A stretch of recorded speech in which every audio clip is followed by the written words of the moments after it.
La cuestión es que este cuerpo estriado,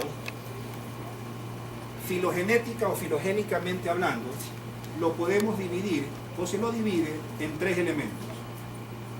Un neoestriado, un paleoestriado y un arquiestriado. El término arquiestriado es relativamente depreciado o despreciado y no se lo suele mencionar en muchos textos, prácticamente en ninguno. Pero cuando se lo suele mencionar, se lo hace a propósito de las conexiones que tienen los ganglios de la base en relación a enfermedades que sí detrimentan la calidad del arquiestriado, y entre estas enfermedades está la enfermedad de Parkinson, la corea de Huntington, la corea de Sydenham, las disinergias cerebelosas, bla, bla, bla, que poco a poco iremos viendo. Pero dentro del contexto del neoestriado, anatómicamente lo podemos clasificar en el núcleo caudado y el putamen. Dentro del paleoestriado, el globo pálido. Y este globo pálido es el único que forma parte, que engloba el concepto de paleoestriado. Y el arquiestriado es básicamente la amígdala o complejo nuclear amigdalino. El núcleo caudado básicamente se encarga de funciones en relación con el estriado, funciones netamente cognitivas, pensamiento, introspección, autocrítica, comportamiento anómala, comportamiento delictivo, autosocialidad, asocialidad, antisocialidad, comportamiento delictivo, etcétera, etcétera. El putamen se encarga específicamente de todas las funciones motrices, pero en particular no motricidad para caminar, como uno sencillamente podría creer, sino motricidad en el sentido de dinámica de movimiento. Y para esa dinámica de movimiento utiliza a la dopamina. Cabe recalcar que esta dopamina es una dopamina que está producida, por lo menos en lo que a diencéfalo, o sea, cuerpo estriado se refiere, a dos sitios súper específicos e importantes, que son la sustancia nigra compacta y el otro es una extensión dorsal de la parte más dorsal de la sustancia nigra compacta, y que es el área tegmentaria ventral. Estas dos son súper importantes tanto para dinámica de comportamiento de la marcha como también para la dinámica de comportamiento básicamente mental o cognitivo. La diferencia está que siendo la misma dopamina estructural y bioquímicamente hablando, pero esta dopamina actúa sobre receptores diferentes, con actividades y funciones diferentes, pero sigue siendo molecularmente la misma dopamina. En relación de la dopamina, que es fabricada por la sustancia nigra compacta, esa dopamina actúa sobre receptores dopa 1 y dopa 2. En cambio, los que actúan, la dopamina que sale del área tegmentaria ventral, que es la misma dopamina que fabrica la sustancia nigra compacta, pero es una dopamina que va a estructuras distintas por conexiones distintas para adaptarse en otros receptores. Dopa 3, dopa 4 y dopa 5. Interesantemente hablando, siendo la misma dopamina, tanto los receptores que reciben dopamina en el D1 o en el dopa 1 como en el D2 o dopa 2, estos dos sirven para dinámica de la marcha, pero con una diferencia brutal entre ambos, que para ustedes poder mantener una cinesia significa una marcha adecuada, y cuando ustedes caminan normalmente hablando, a eso se le llama normocinesia. El propósito de la normocinesia es que haya un equilibrio más o menos casi a la par, pero siempre en relación de la actividad dopa 1 un poquito por encima de la actividad dopa 2. Por lo tanto, para que una marcha sea relativamente normal, los receptores dopa 1 tienen que estar, digamos que medianamente más activados, en detrimento de no tan activados los dopa 2. Pero cuando ese evento no ocurre y que es generalmente en más del 70% de los pacientes que tienen algo que veremos como enfermedad de Parkinson, lo que pasa con los receptores DOPA1 es que ellos son pobremente estimulados y el organismo, sin querer queriendo ayudar a la disminución de la recepción de los DOPA1, comienza la escasa dopamina que se está fabricando y actúa contrariamente, activando en demasía a los receptores DOPA2. Eso significa que bioquímicamente hablando, cuando tenemos un detrimento de la cinesia, o sea, hipocinesia, que significa caminar lento, una caminada muy progresiva, muy lenta, muy arrastrada, muy dubitativa, con tendencia a la caída, ya sea hacia adelante o perdiendo reflejos de postura hacia atrás, lo que hay es disminución brutal de los DOPA1 y compensatoriamente aumentan los DOPA2. Pero en cambio, los DOPA3, los DOPA4 y los DOPA5 son básicamente de comportamiento límbico. Pero cada uno de ellos tres tienen distintos sitios donde actúan. Los DOPA3 básicamente sobre algo que ustedes tienen que haberlo visto en algún momento al hablar de hipotálamo, que es la región septal, que es una continuidad, si cabe la palabra, es una extensión hacia arriba, una extensión superior del mismo hipotálamo, cuando pretende proyectarse del diencéfalo y tratar de conectarse con las circunvoluciones orbitofrontales. Eso tienen que haberlo visto en algún momento. Y dentro de esta región septal, el sitio específico donde más suelen actuar los receptores DOPA3 es sobre un núcleo que es el más importante de la región septal y que se llama núcleo accumbens septi. Los DOPA4 están ubicados en la corteza prefrontal y se puede decir que la corteza prefrontal forma parte, es el sistema más importante de recepción de dopamina telencefálicamente hablando, y la corteza límbica. Entiéndase por corteza límbica todo lo que está en relación en particular con las partes más anteriores de algo que ustedes han visto, que se llama la circunvolución del cuerpo calloso o circunvolución del cíngulo, y que está ubicado estratégicamente en áreas muy específicas como son el área 23, el área 24 y el área 32. Y al finalizar, los receptores DOPA5, que están ubicados estratégicamente en el hipocampo, pero este hipocampo también tiene, como quien dice, sus zonas muy particularmente cartografiadas y están más o menos en derredor de las áreas 34, 35 y 36 de Broca. El globo pálido, en cambio, es el sitio que recibe toda la influencia que llegó previamente al caudado y al cutáneo. ¿De qué manera? Se puede decir que quien recibe toda la información del cuerpo estriado son el núcleo caudado y el cutáneo. Ellos dos reciben todas las aferencias posibles de las estructuras que le ofrecen fibras a él. Y el núcleo caudado y el putamen, además de un sinnúmero de estructuras hacia las cuales se proyectan, terminan siempre proyectándose en la forma más importante posible hacia el globo pálido.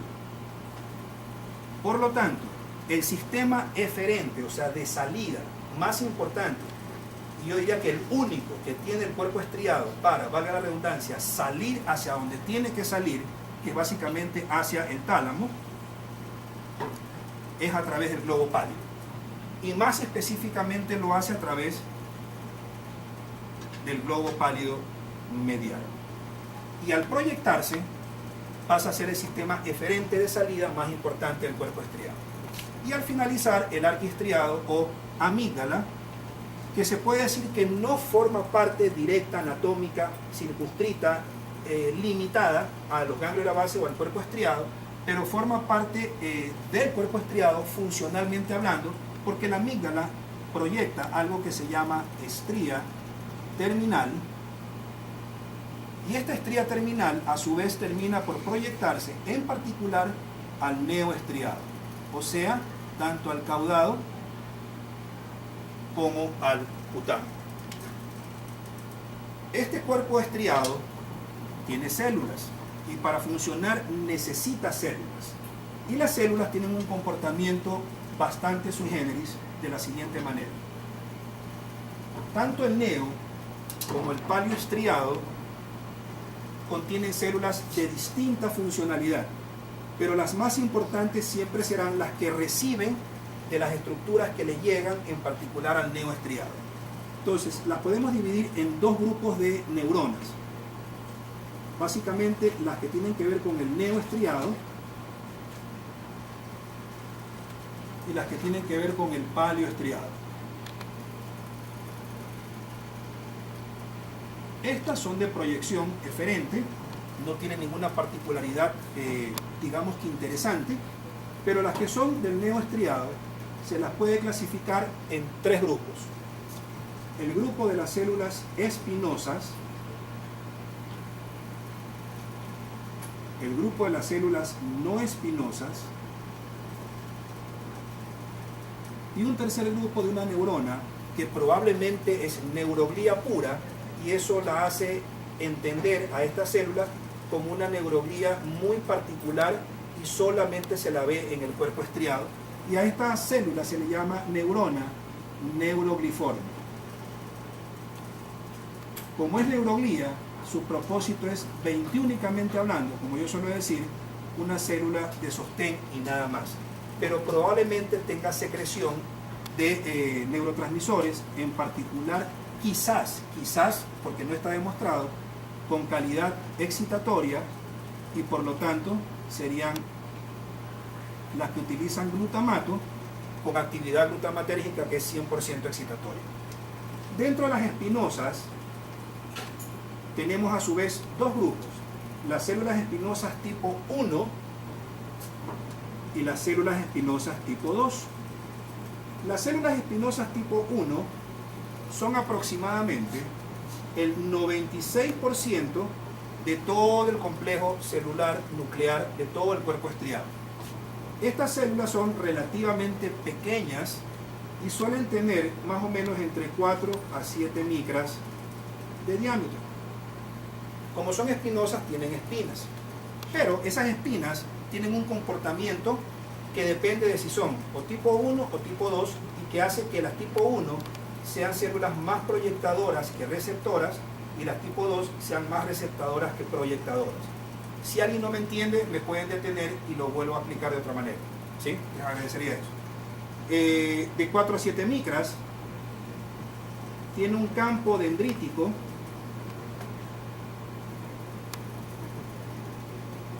de aproximadamente 250 micras y tienen un campo axonal, o sea, un axón largo en longitud, que puede llegar a medir hasta 600 micras de longitud.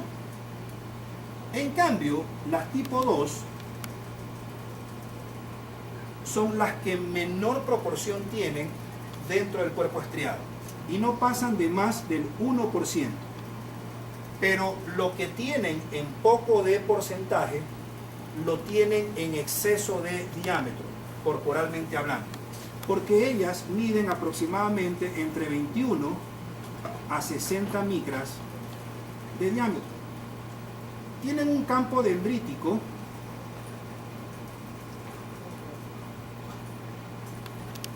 de aproximadamente 180 micras.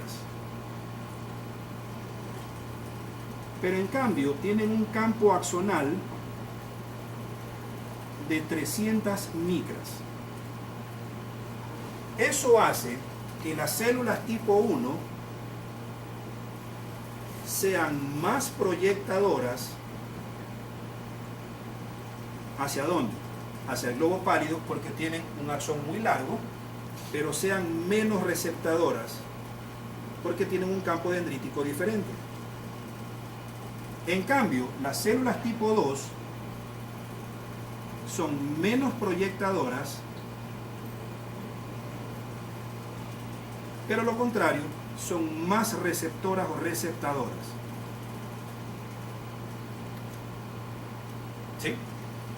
Luego tenemos las células no espinosas, y estas células no espinosas se comportan como las células que equilibran la secreción entre acetilcolina y dopamina, de tal manera que cuando hay mucha acetilcolina hay disminución de dopamina, y cuando hay mucha dopamina hay antagónicamente disminución de acetilcolina. Por lo tanto, estas células no espinosas también se clasifican en varios grupos.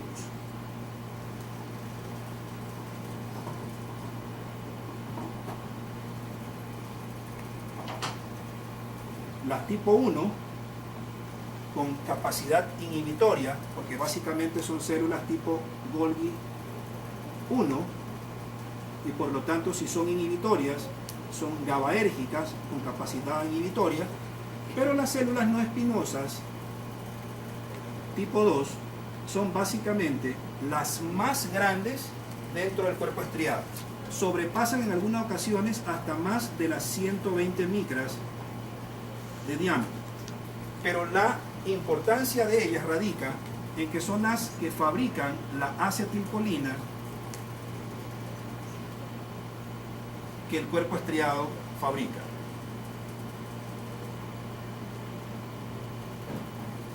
¿Sí? Ahora, el cuerpo estriado se lo puede entender como si fuera una piscina. Piscina en el sentido de que tiene contenido celular, pero dentro de una matriz. Matriz significa el elemento de sostén que la contiene, y ese elemento de sostén suele ser acetilcolinesterasa positivo, porque tiene actividad acetilcolinérgica. Eso hace que, no celularmente hablando, sino matrizmente hablando, o sea, el comportamiento que tiene todo el complejo nuclear, se divida al cuerpo estriado para sus proyecciones en dos elementos: los estriosomas y la matriz. Particularmente hablando, los estriosomas sirven básicamente en el cuerpo estriado para el comportamiento cognitivo, porque las conexiones tienen que ver con la parte cognitiva, o sea, con razonamiento, etcétera, etcétera, en relación con circunvoluciones que tienen que ver con la capacidad prefrontal en el individuo. Por lo tanto, si tienen habilidades para mejorar la cognición, entonces sus conexiones son en particular con el núcleo caudado. En cambio, la matriz tiene que ver más con las funciones motrices. Y ya vimos hace un rato que las funciones motrices la maneja básicamente la otra parte del neoestriado, que es el cutáneo. Ahora, ¿cómo se conectan las áreas? Y ya vamos viendo las áreas, cómo se van conectando poco a poco. En relación a los estriosomas, hacia los estriosomas se proyectan las siguientes áreas. 1. La corteza prefrontal y la corteza límbica.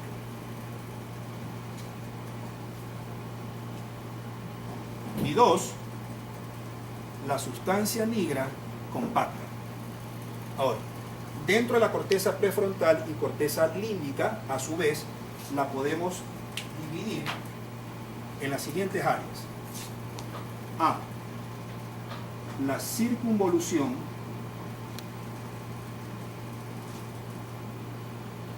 frontal superior.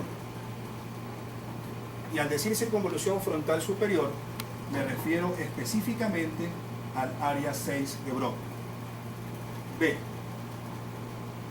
La circunvolución frontal media.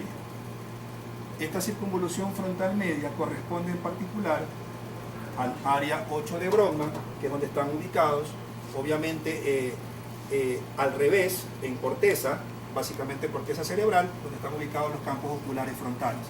El dextroversivo en la corteza frontal del lado izquierdo y el levoversivo en la corteza frontal del lado derecho. para hacer lo contrario, según si estimulamos el lado derecho, los ojos se van para la izquierda, si estimulamos el lado izquierdo, los ojos se van para la derecha. Así funciona la corteza. C. La circunvolución frontal inferior, donde están las áreas 44, 45, 46 y 47 de Brodmann. D. Las circunvoluciones, o la circunvolución básicamente, órbito frontal y algo que se llama, aunque está mal decirlo, circunvolución frontal interna, que hay gente que se pone o que no se pone de acuerdo en si realmente la circunvolución frontal superior, cuando se dirige hacia la superficie medial de cada uno de ambos hemisferios, se transforma en circunvolución frontal interna. En particular pienso que no existe, pero funcionalmente hablando también se la conoce como área motora suplementaria. Entonces, estas áreas, la circunvolución o las áreas de corteza órbito frontal y la circunvolución frontal interna, están desparramadas, por decirlo así, en las áreas 9, 10, 11, 12 y el área motora suplementaria que está en el área 6. Y al final tenemos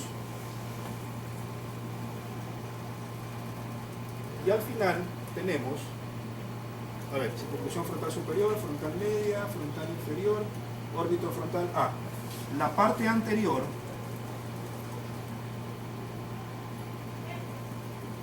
de la circunvolución del cíngulo, que es lo mismo que decir la circunvolución del cuerpo calloso. Esto está ubicado estratégicamente en las áreas 23, 24 y 32 de Brodmann. Y todas estas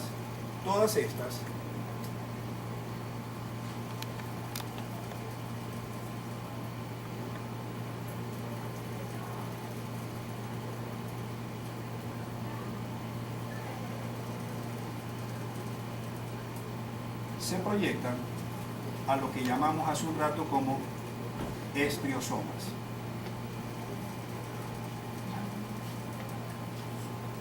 ¿Sí? En cambio, la matriz, y vuelvo y repito, si se dan cuenta, todas estas áreas tienen que ver en particular con funciones netamente cognitivas, por lo tanto, la actividad estriosómica, a expensas casi siempre del núcleo caudado, siempre tendrá que ver con cognición.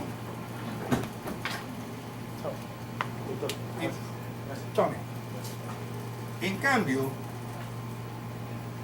y luego hay un regreso entre los estriosomas a la sustancia negra compacta. En cambio, la matriz, que es para funcionamiento motriz, o sea, la dinámica de comportamiento de la marcha, sus conexiones son distintas. Entonces tenemos en primer lugar, esto sería matriz.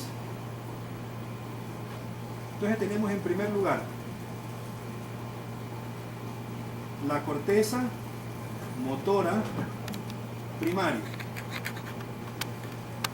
Tenemos el área 4. 2.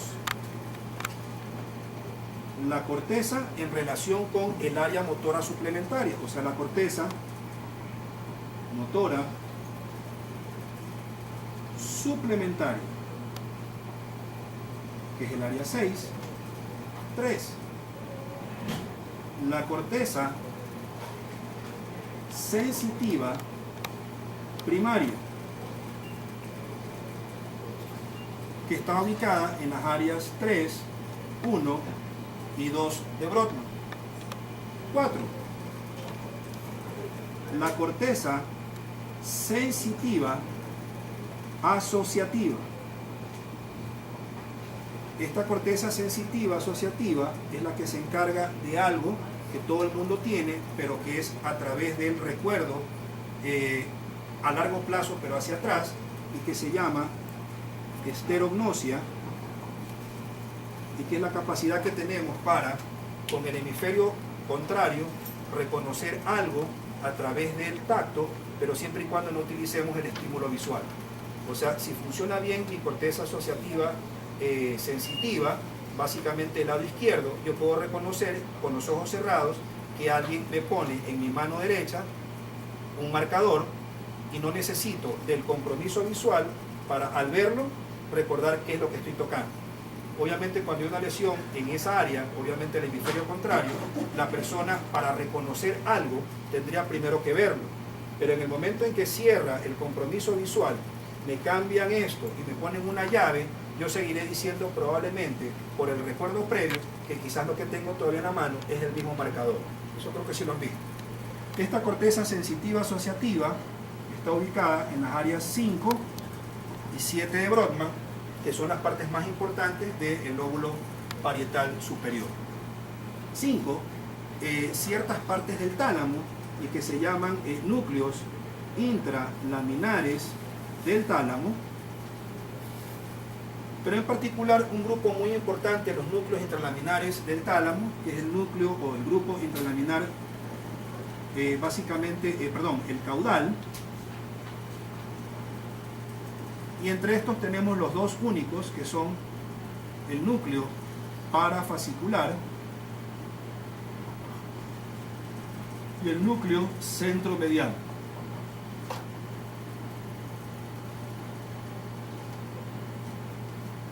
Y a su vez también la sustancia nigra en su parte compacta y 7 el área tegmentaria ventral que mencioné minutos antes. Y todas estas áreas que tienen más comportamiento motriz que otra cosa,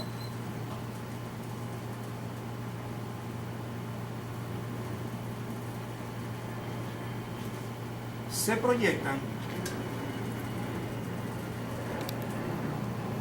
a la matriz. Ahora,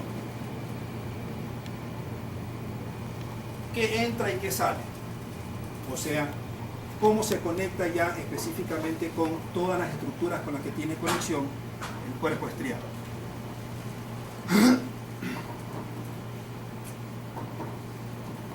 Entonces tendríamos que dividirlas en aferencias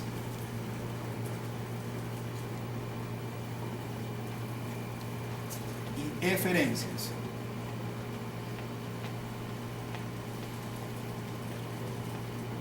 Obviamente va a haber aferencias al neoestriado.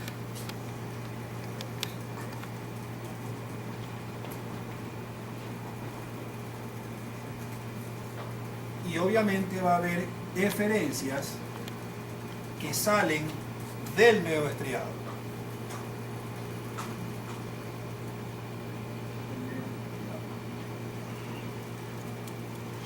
Obviamente va a haber aferencias, y así mismo se cae esto, al palio estriado, o sea, las que le llegan a él, y también va a haber eferencias desde el palio estriado, que son las que salen de él.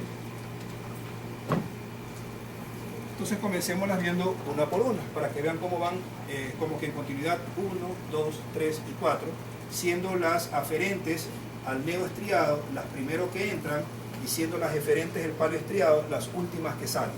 Porque vuelvo y repito, todo lo que entra, aunque suene medio porno el término, todo lo que entra por el neoestriado, pero todo lo que sale por el palio estriado. Así funciona. Entra por neo, sale por palio. Entonces veamos las aferencias al neoestriado. 1. Las córtico-estriadas, porque salen de la corteza con el propósito de dirigirse al cuerpo estriado. 2. Las tálamo-estriadas, porque salen del tálamo específicamente al cuerpo estriado. 3. Las amígdalo-estriadas,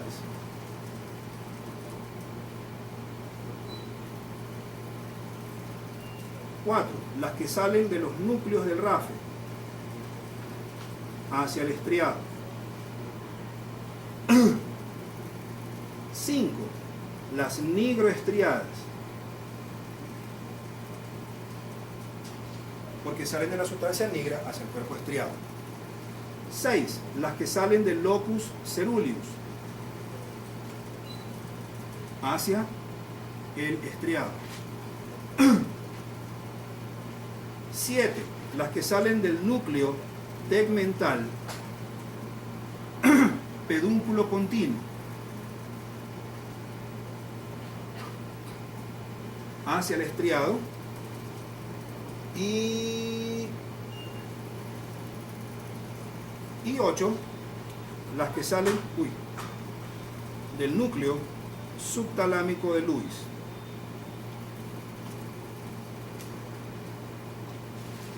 ¿Ok? Comencemos una por una. Las córticoestriadas, como proceden de la corteza, es básicamente con propósito excitatorio. Utilizan glutamato. El tálamo tiene una cantidad que usa glutamato, o sea, tiene una cantidad de fibras que o usan glutamato y otras que utilizan GABA. El glutamato es excitatorio, el GABA es inhibitorio. Las amígdaloestriadas utilizan aspartato y glutamato. Por lo tanto, ambos son excitatorios. Las del núcleo del RAFE hacia el cuerpo estriado son básicamente, dependiendo del uso que le vayamos a dar, pero generalmente el uso suele ser casi siempre inhibitorio y son serotoninérgicas, pero son serotoninérgicas para el control del dolor, en particular el dolor somático. Entiéndase por dolor somático cualquier tipo de dolor que no implique daño o trauma directo de un nervio específicamente hablando. Todo lo que es trauma directo de nervio no es somático sino neuropático. Por lo tanto, cualquier cosa que no destruya nervio siempre será somático. Y básicamente para el control de la timia, entiéndase por timia, el humor o ánimo. Las nigroestriadas, que salen de la sustancia negra, en particular de la sustancia negra compacta, se puede decir que son probablemente las más importantes dentro del cuerpo estriado y que son las fibras que van a llevar dopamina. Pero dopamina básicamente con el propósito de llegar al putamen, específicamente y en menor proporción al núcleo caudado, pero más al putamen con el propósito de activar a través de adenilciclasas los receptores DOPA1 e inactivar los receptores DOPA2. Mientras más receptores DOPA1 estén activados, los receptores DOPA2 se inactivan. Y eso lo hace el cuerpo estriado con el propósito de mantener la normocinesia, o sea, la capacidad normal de la dinámica de la marcha. Si ocurre lo contrario, comienza a haber hipocinesia. Y si ocurre brutalmente lo contrario, o sea, si aumenta mucho la DOPA1 y disminuye demasiado la DOPA2, el evento contrario, o sea, hipercinesia. Los coreicos que ustedes ven en la calle y que comienzan a caminar con movimientos estereotipados, no repetitivos y que no tienen ningún fin ni propósito relativo.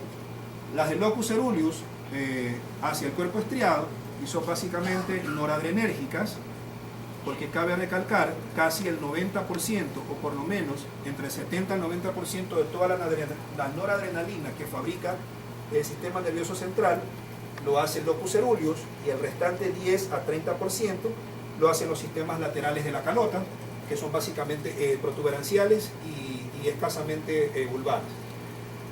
El núcleo tegmental pedúnculo continuo, este a su vez tiene una parte que también se llama compacta, que tiene relación directa, una conexión directa con la sustancia negra compacta, pero con el propósito de él, al conectarse con la sustancia negra compacta, llevarle solamente acetilcolina. Acetilcolina. Esta acetilcolina es básicamente la que equilibra el uso de la dopamina. Mientras más acetilcolina hay, menos dopamina habrá.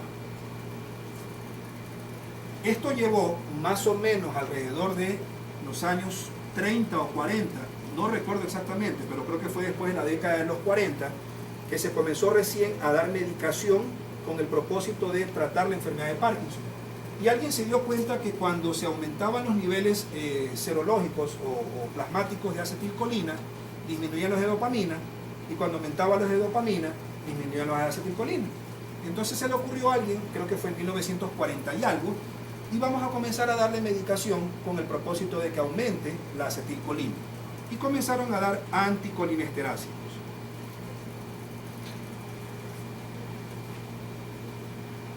¿Sí? Con el propósito de mejorar la enfermedad. Y al final, el núcleo subtalámico de Lewis, que es básicamente glutamatérgico, perdón, anticolinérgicos, con el propósito de disminuir la secreción de acetilcolina al destruir la acetilcolinesterasa y que la acetilcolina se mantenga más tiempo circulando en el espacio intersináptico. Y el núcleo subtalámico de Lewis, que es básicamente excitatorio porque fabrica glutamato. Vamos una por una. Las corticoestriadas. Si están aburridos me avisan. ¿Se han visto esto antes? Sí. ¿Se han visto esto antes? Sí. No así. Qué pena me da. Qué pena que me da.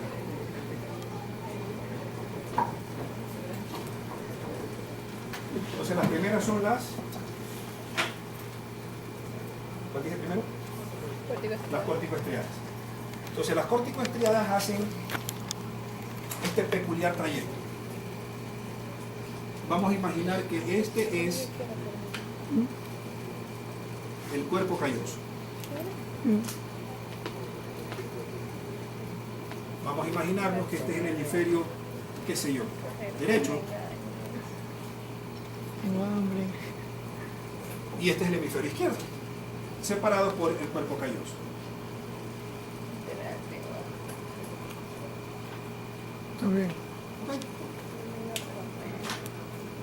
Entonces, de adelante hacia atrás, el primer grupo es siempre de adelante hacia atrás. La corteza prefrontal. Luego tenemos, por debajo de él, vamos a poner los campos oculares frontales.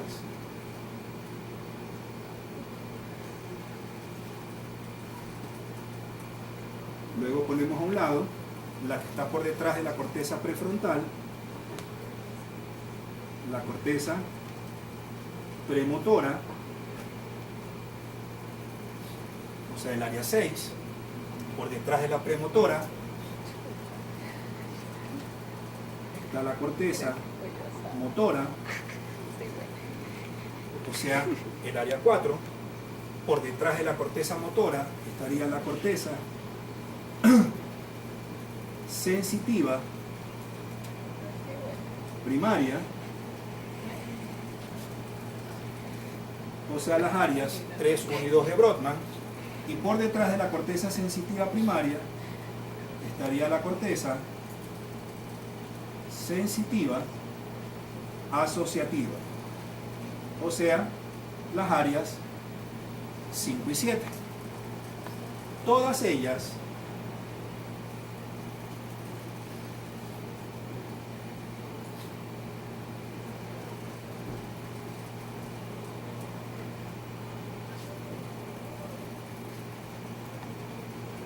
se proyectan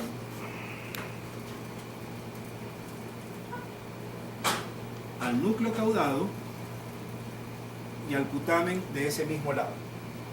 Pero también mandan igual cantidad de fibras, menor cantidad de fibras de casi todas las áreas hacia el otro lado, utilizando al cuerpo calloso. Pero dentro del cuerpo calloso utilizan una estructura que se puede decir que es un aislante para que solamente a través de ese aislante pasen las fibras estriadas. Cabe recalcar que dentro del cuerpo calloso el único grupo delimitado anatómico de fibras aisladas, si es que cabe el término, es el grupo de fibras que vienen desde la corteza hacia el cuerpo estriado, pero al otro lado, o sea, las que pasan de derecha a izquierda o de izquierda a derecha. Y al utilizar ese vínculo de aislamiento hacia el otro lado, utilizan un fascículo que se llama fascículo subcalloso. Entre comillas, no está descrito en casi ningún libro, pero así se llama realmente. La corteza prefrontal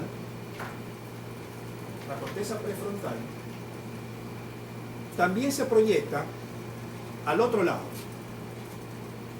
Y la voy a dibujar como que tuviera líneas pespunteadas,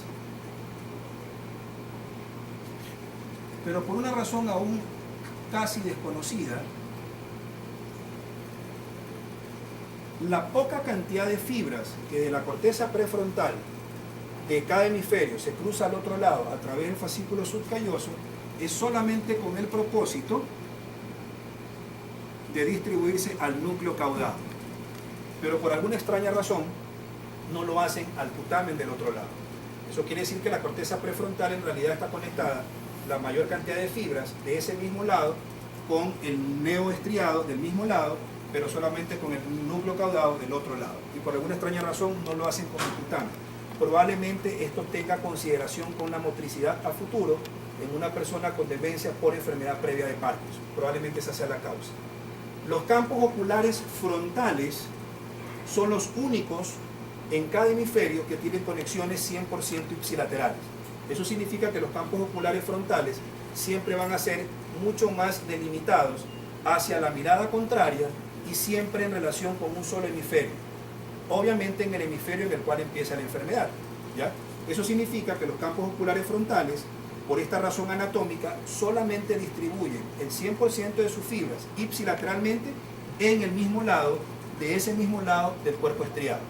En cambio, el resto de las otras 4, esas sí cruzan toditas hacia el núcleo caudado y al putamen, pero hacen una particularidad anatómica, incluso se la puede ver hasta microscópica, incluso macroscópicamente hablando. Cuando las fibras desde este lado llegan al mismo lado, siempre lo hacen hacia el caudado y al putamen directamente. Pero en cambio cuando cruzan al otro lado, particularmente llegan al núcleo caudado primero. Pero para poder llegar las de este lado a este, o las de este lado al de acá, para poder llegar al putamen,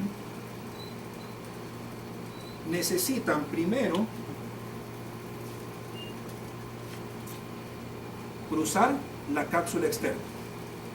Tienen ese comportamiento anatómico bastante peculiar. O sea, no llegan de una como si llegan del mismo lado, sino que llegan al caudado, pero para poder llegar al putamen no lo hacen como llegaron directamente acá, sino que le dan una vuelta y regresan de nuevo hacia adentro con el propósito de llegar al putamen, pero primero atravesando la cápsula externa que está por fuera de la cápsula interna. Creo que más o menos se ubican por los gráficos. ¿Sí? El segundo grupo, ¿cuál era? Las tálamoestriadas. Las tálamoestriadas las tálamoestriadas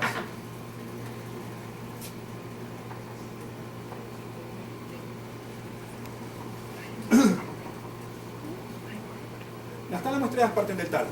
Básicamente, ¿de qué núcleos? Específicamente de los núcleos intralaminares rostrales del tálamo, que son básicamente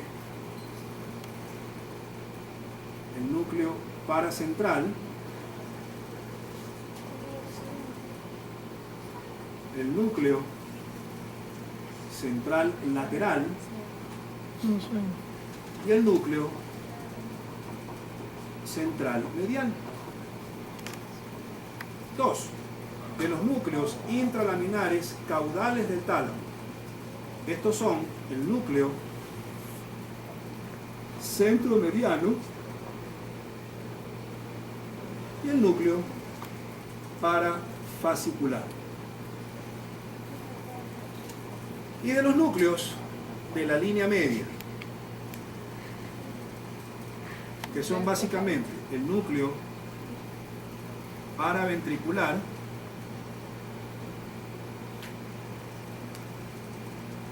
el complejo nuclear central y el núcleo reunions. Estos de la línea media tienen comportamiento límbico. Estos de aquí tienen comportamiento límbico, pero en relación con el SARA, que es el sistema activador reticular ascendente, que ahora ya no se le suele llamar SARA, sino formación reticular mesencéfalo-continua o mesencefálica a secas, que es para el evento de la empezada o el inicio de la vigilia al día siguiente, luego de haber dormido adecuadamente en la noche previa. Y los núcleos intralaminares caudales del tálamo, que tienen conexiones estrictamente motoras. Todos estos se proyectan tanto al núcleo caudado como al putano. 3. ¿Cuál es la 3? Amígdalas estriadas.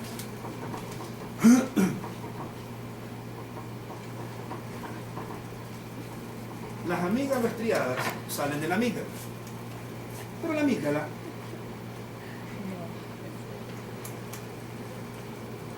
tiene a su vez dos núcleos pequeños. Tienen un núcleo que se llama núcleo basal cortical lateral y un núcleo basal cortical medial. Las fibras que salen del núcleo basal cortical lateral se proyectan por debajo del neoestriado, o sea, pasan por debajo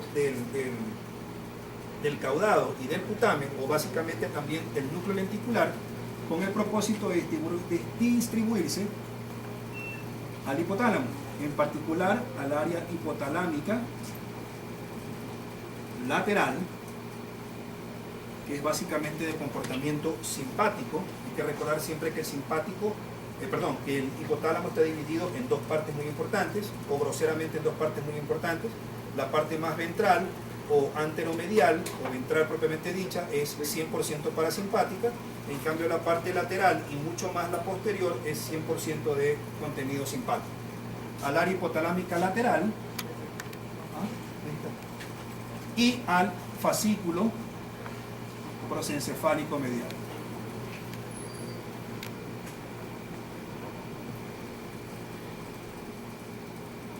En cambio, las que parten de los núcleos basal córtico medial se distribuyen específicamente al núcleo o al área hipotalámica anterior, que generalmente es parasimpática, al núcleo preóptico medial, que es prácticamente despreciable, no porque sea despreciable, sino porque casi no lo utilizamos los seres humanos. Nosotros utilizamos más el preóptico lateral por tres funciones en particular. Al núcleo ventromediano, que es básicamente el centro de la saciedad. Cuando se excita el ventromediano, nosotros decimos, ups, disminuimos la capacidad de la fagia, o sea, bajamos, restringimos la ingesta de comida. Cuando se lesiona ocurre lo contrario, la obesidad premórbida, mórbida, etcétera, etcétera. Y al núcleo arciforme o infundibular,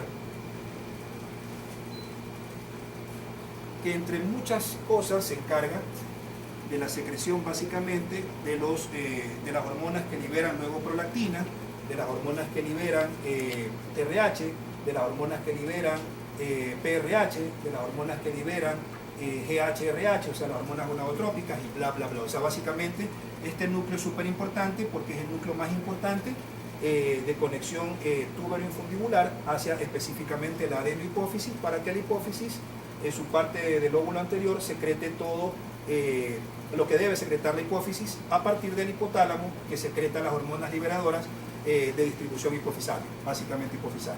Y termina en el neoestriado,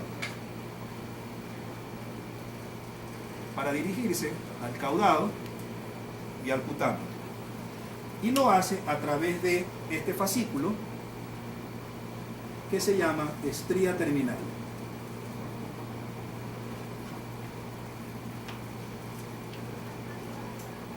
4. ¿Cuál más les dije? Las nigrotalámicas, ¿qué digo? Las nigroestriadas.